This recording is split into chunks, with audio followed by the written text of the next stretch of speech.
Guys, I'm going to give you a trigger alert before we get started into this video right now. If you don't want to see information like this, then feel free to click off.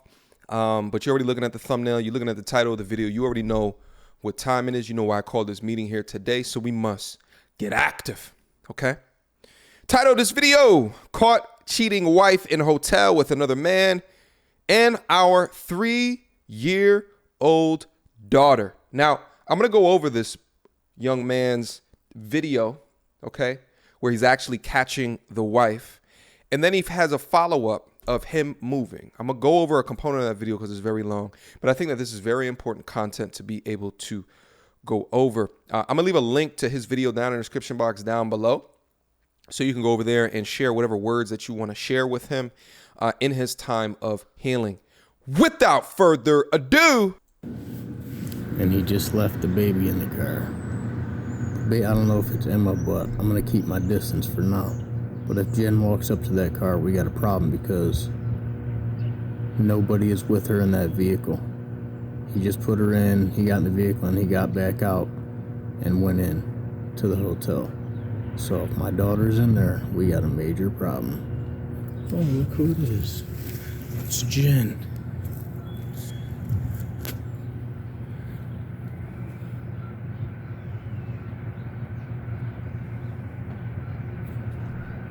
And she's with a guy.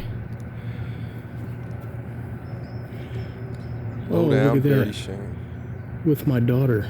And he's holding the daughter's hand. With my daughter. Oh, man. You can hear the pain in his voice. Oh, how cute. How cute. I caught you, Jen. I caught you, Jen. I caught you, Jen. Why is he around my daughter? Truly some brutal shit, okay? That was him catching her, but now we're going to go to his next video of him actually moving. His car right up there. Now, I apologize for the audio on this, but I think his words are something that need to be heard. Let's get active. I'm moving to Florida. I'm on the road right now. I got my car packed up. Everything I need to keep on going with life. After catching my fiancé, we've been together for 6 years about. After catching her with another man and our daughter at a hotel on Easter morning, coming out of the hotel. Ever since then, man, I've been... Head southwest on I-390 South. I've been sick to my stomach. I can't even function. I can't work.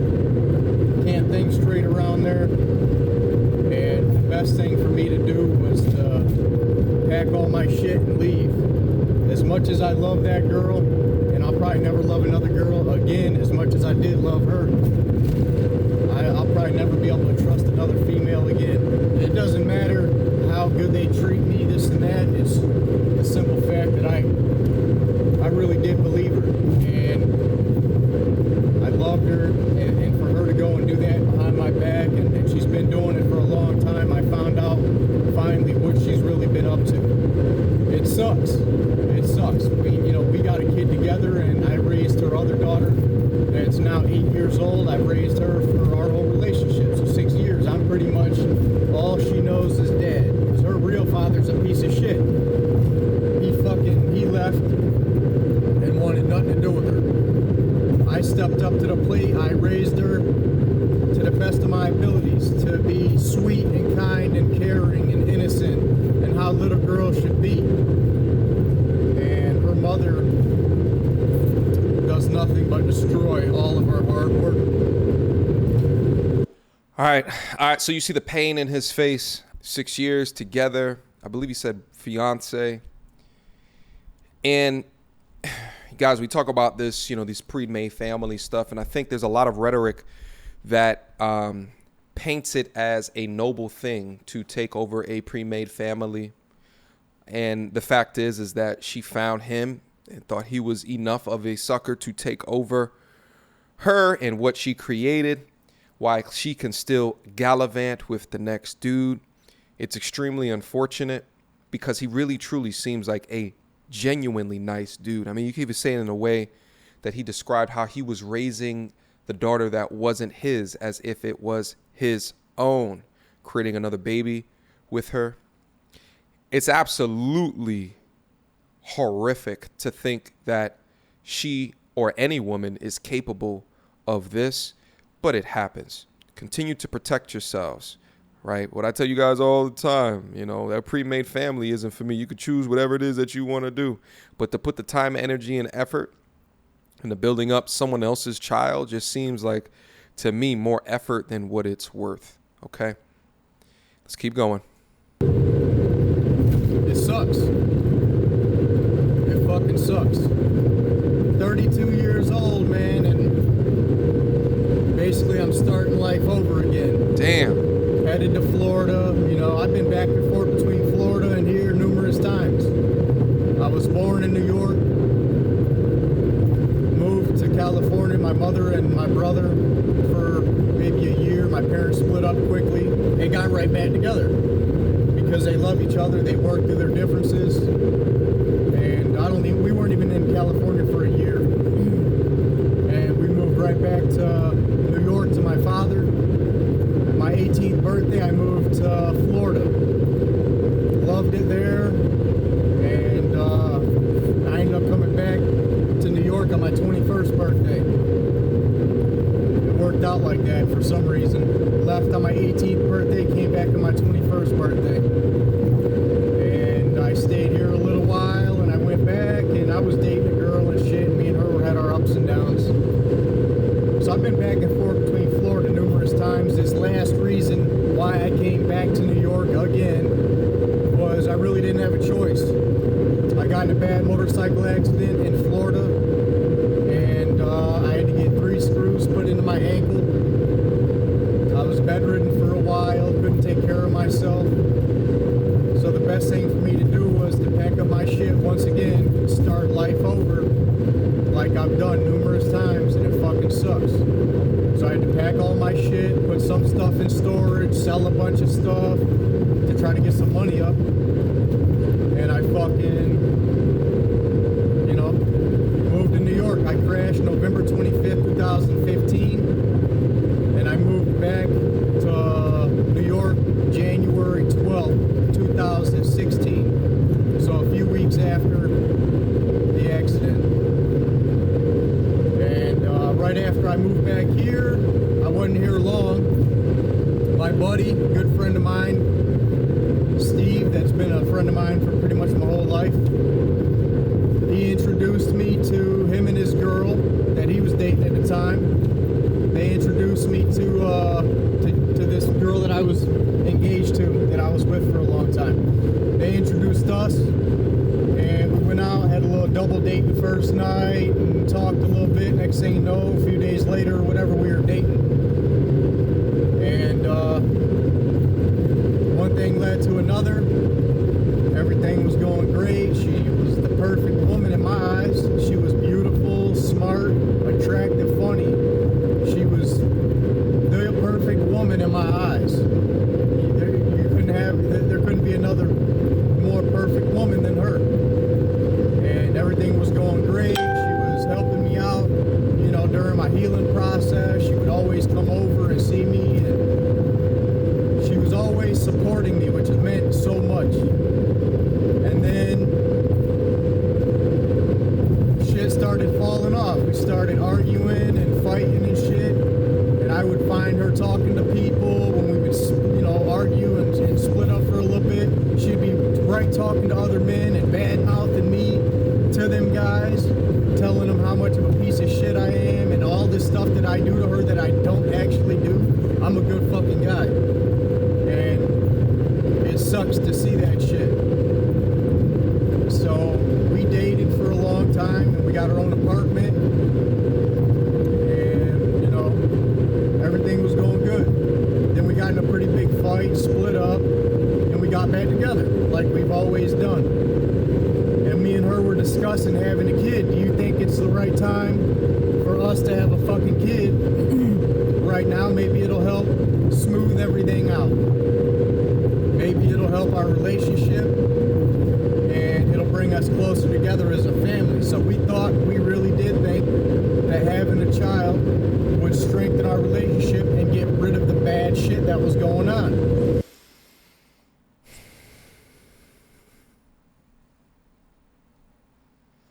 Yeah, that never works. Ever. That's like putting a paper towel over an exploding fire hydrant. Yes. That's like what that is. That paper towel is not going to help. That child's not going to help. Okay. You got to get to the root causes of issues and not pile on different things, tools, or children to make it better. That's never how you fix a problem. Okay. Hindsight right now, looking at it, it didn't fix anything. If anything, it made it worse, because I'm headed to Florida right now, and my daughter's back in fucking New York with this piece of shit dude that only is around to get a piece of ass or whatever, you know what I'm saying? But he ain't really there for her.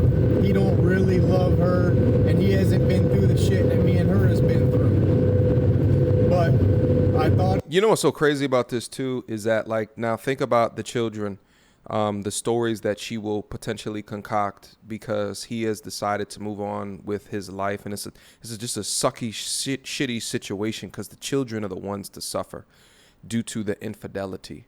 Now he's moving, okay, across the country, right, and is going to lose contact, right, with the children, right? So what will the mother say to substantiate why he's no longer there? And then that's where a lot of the ill feelings towards the father commences. Okay, that's where a lot of it comes from. About it, and I couldn't sit around any longer. She moved into an apartment right around the corner. I don't know if that was on purpose or not, but she was literally around the corner from where I was living and where we had our house together when I told her to get out after finding her cheating on me at a hotel with that guy and our 3-year-old daughter. So they all stayed in the same fucking room together. Damn. On Easter. It was like she did it on purpose so that I wouldn't be able to wake up with my family on Easter. Damn, that son. That guy was going to get it and not me. And I posted that video of me catching her walking out the hotel. I posted that on YouTube. It's on there. So if you want to check that out, it's on my page. Check it out.